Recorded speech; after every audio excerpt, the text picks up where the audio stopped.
தேவனுன் அடைக்கலமே, அவர் நித்திய புயங்களும் ஆதாரமே. மேஜர் அடைக்கலமே, அவர் நித்திய புயங்களும் ஆதாரமே. இந்த தேவன் என்றென்றும் உள்ள சதா காலமும் நமது தேவன். மரண பரியந்தம் நம்மை நடத்திடுவார். அநாதி தேவனும்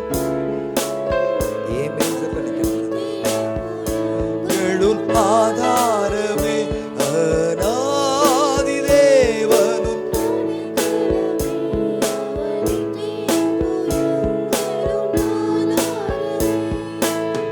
காருண்யத்தாலே எடுத்து கொண்டார் தூய தேவ அன்பே.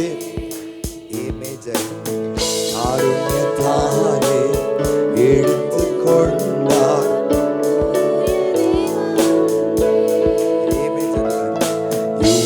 யுவனாந்திரத்தில் நயம் காட்டி உன்னை இனிதாய் இந்த தேவன் என்றென்றும் உள்ள சதா காலம் நமது தேவன். மரண பரியந்தம் நம்மை அநாதி தேவனும் அடைக்கலமே, அவர் நித்திய புயங்களும் ஆதி தேவனும் அடைக்கலமே, அவர் நித்திய புயங்களும் ஆதாரமே. கானக பாதை காரிருளில் தூய தேவ ஒளியே. கானக பாதை காரிருளில் தூய தேவ ஒளியே. அழுகை நிறைந்த பள்ளத்தாக்குதனை அருநீரோற்றாய் மாற்றினாரே.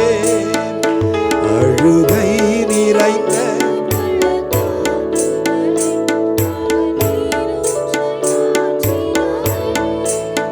இந்த தேவன் என்றென்றும் உள்ள சதா காலம் நமது தேவன்.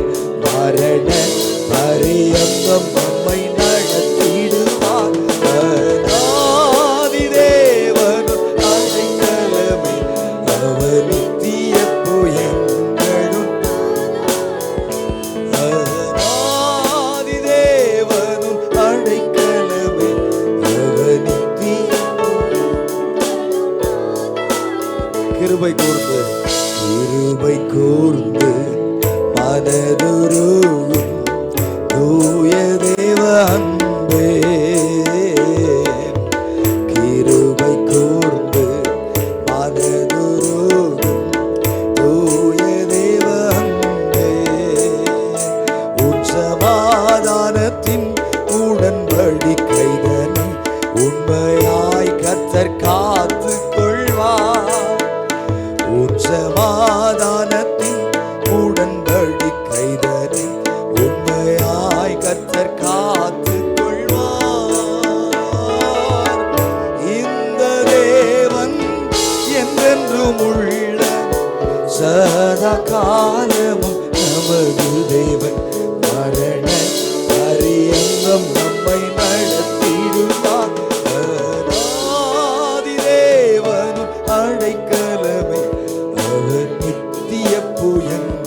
ஜலம் தவிப்பும் ஓடிப்போம். இந்த தேவன் என்றென்றும் உள்ள சதா காலமும் நமது தேவன். மரண பரியந்தம் நம்மை நடத்திடுவார். ஆதி தேவனும் அடைக்கலமே, அவர் நித்திய புயங்களும் ஆதாரமே. அநாதி தேவனும்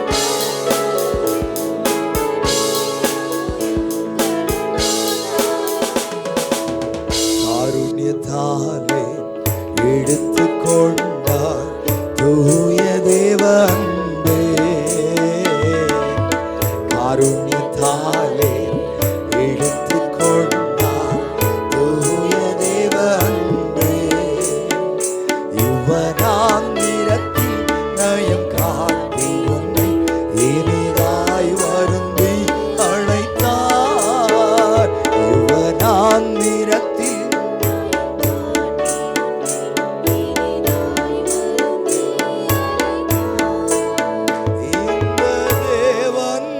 என்றென்றும் உள்ள சதா காலமும் நமது தேவன். மரண பரியந்தம் நம்மை நடத்திடுவார். ஆதி தேவனும் அடைக்கலமே, அவர் நித்திய புயங்களும். ஆதி தேவனும் அடைக்கலமே, அவர் நித்திய புயங்களும் ஆதாரமே. ஹல்லேலூயா, ஹல்லேலூயா. ஆமென். அநாதி தேவன் உனக்கு அடைக்கலம், அவருடைய நித்திய புயங்கள் உனக்கு ஆதாரம். இந்த தேவன் என்னைக்கும் உள்ள சதா காலங்களில் நம்முடைய தேவன் நம்முடைய மரண பரியந்த நம்ம என்ன செய்வார்? நடத்துவார். கர்த்தருக்கு ஸ்தோத்திரம். எசேக்கியேல் 20வது அதிகாரத்துல 11வது வசனத்தில் என்ன வாசித்தோம்? என் கட்டளைகளை அவர்களுக்கு கொடுத்து என் நியாயங்களை அவர்களுக்கு தெரியப்படுத்தினேன். அவைகளின்படி செய்கிற மனுஷன் அவைகளால் என்ன செய்வான்? அப்ப அவைகளின்படி செய்யாத மனுஷனுக்கு என்ன இல்லை? பிழைப்பு இல்லை. அப்ப என்ன கட்டளை அது? நான் தங்களை பரிசுத்தம் பண்ணுகிற கர்த்தர் என்று அவர்கள் அறியும்படிக்கு எனக்கும் அவர்களுக்கும் அடையாளமாய் வச்சுக்கோங்க இருப்பதற்கான என் ஓய்வு நாட்களையும் அவர்களுக்கு கட்டளையிட்டேன். நான் தங்களை பரிசுத்தம் பண்ணுகிற கர்த்தர் என்று அவர்கள் அறியும்படிக்கு எனக்கும் அவர்களுக்கும் அடையாளமாய் இருப்பதற்கு என் ஓய்வு நாளை அவர்களுக்கு என்ன செய்தேன்? கட்டளையிட்டேன். அடுத்த வசனத்தை வாசி பாருங்க. ஆனாலும் இஸ்ரவேல் வம்சத்தார் எனக்கு விரோதமாய் என் கட்டளையின்படி செய்கிற மனுஷன் அவைகளால் பிழைப்பான், அவர்களோ அவைகளின்படி நடவார்கள். அவன் என் நியாயங்களை என்ன செய்து விட்டார்கள்? வெறுத்து என் ஓய்வு நாளை மிகவும் பரிசுத்த குலைச்சலாக்கி போட்டார்கள். ஆதலால் அவர்களை நிர்மூலமாக்கும்படி வனாந்திரத்தில் என் உக்கிரத்தை அவர்கள் மேல். ஓய்வு நாள், பரிசுத்த ஆராதனை நாள் ஒரு தேவ பிள்ளைக்கு ரொம்ப ரொம்ப முக்கியமானது. இந்த வருஷத்தில் நம்ம உறுதியான உடன்படிக்கை செய்யும்படி தேவன் நமக்கு கிருபை தந்திருக்கிறார் இல்லையா? அதனால இந்த நாளை நம்ம பரிசுத்த குலைச்சல் ஆக்காதபடி இந்த நாளில் இருக்கிற ஒவ்வொரு நிமிஷங்களும் ஆலய ஆராதனை துவக்கத்தில்